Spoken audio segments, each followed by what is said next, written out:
रसूल करीम। ये अज़ीम माही भाई ने सवाल लिखा है, शादी वलीमा पर जो लोग खाना खाकर पैसे देते हैं इसकी क्या हैसियत है। ये देने वाले और लेने वाले की नीयतों के हिसाब से इसका हुक्म होगा। अगर देने वाला इस नीयत से दे रहा है कि मैं इनके साथ ताउन कर रहा हूँ, ये कमज़ोर लोग हैं, ताकि ये इन पैसों के साथ अपनी जो जायज़ ज़रूरियात हैं वो पूरी कर लें, और इसकी नीयत में ये पैसे लेने या इसका डबल लेने की कोई सोच नहीं है, कोई नीयत नहीं है, और लेने वाला भी सिर्फ़ इस नज़रिए से ले रहा है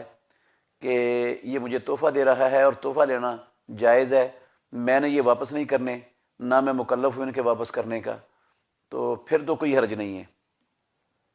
अल्लाह रब्बुल आलमीन ने फरमाया, दलील इसकी ये है, व तआवनु अलल बिर्रि व तक़वा, नेकी और तकवे के कामों में एक दूसरे का ताउन करो, गुनाह और ज़्यादती के कामों में एक दूसरे का ताउन ना करो। तो ये शादी के मामलात जो शरीयत की हदूद के अंदर रहकर होते हैं, शादी करने का अल्लाह ने हुक्म दिया है, रसूलुल्लाह सल्लल्लाहु अलैहि वसल्लम ने हुक्म दिया है, तो ये एक अहम दीनी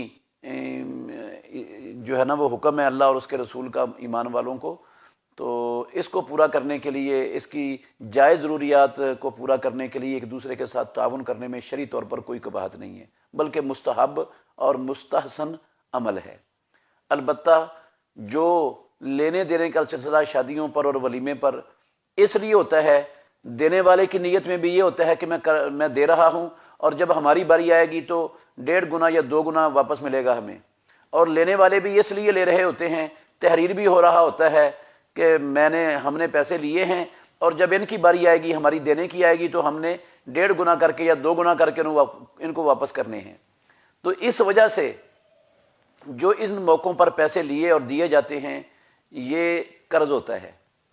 और ये कर्ज का मामला ऐसा संगीन है शरीयत इस्लामिया में कि जो माली लेन देन का कर्ज होता है, कारोबारी कर्ज होता है, वो तो पीछे वाले उतार देते हैं। ये बड़ा कर्जा जिसने लिया हुआ है, पकड़ा हुआ है लोगों से, वही उतारेगा, उसके बाद वालों ने वो कर्जा नहीं उतारना।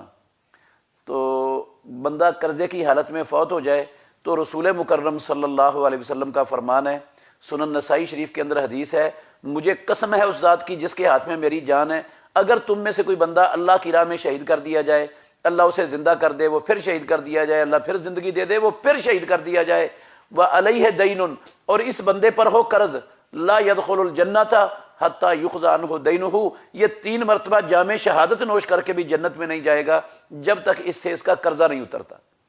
तो ये मामला बड़ा संगीन है,